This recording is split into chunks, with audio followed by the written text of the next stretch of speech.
সম্পূর্ণ নিরামিষভাবে আজকে বানাচ্ছি ছানার কোফতাকারি। প্রথমে নিয়েছি ছানা, তার মধ্যে নুন, লেবুর রস আর কিছুটা ময়দা দিয়ে খুব ভালোভাবে ডলে ডলে ছানাটাকে মেখে নিতে হবে। এতে করে রান্নার পরে পর্যন্ত কিন্তু ভেতরে কোনো রকম দলা পাকিয়ে থাকে না বা শক্ত থাকে না, খুব সুন্দর সফট থাকে। এরপর ছানাগুলোকে খুব সুন্দরভাবে শেপ দিয়ে দেবো।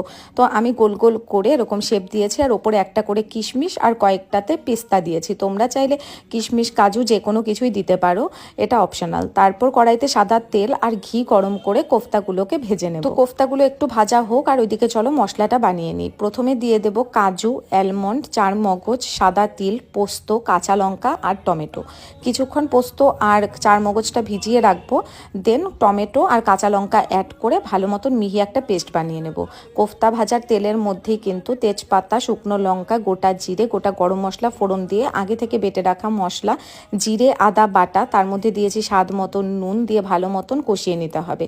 যখন মশলা থেকে তেল ছেড়ে আসবে, স্বাদের ব্যালেন্সের জন্য চিনি দিয়ে ভালো মতন কষিয়ে জল আর দুধ দিয়ে দেবো, মালাইযুক্ত দুধ দিয়ে ভালো মতন যখন গ্রেভিটা ফুটে আসবে, আগে থেকে ভেজে রাখা কোফতাগুলো দিয়ে দেবো।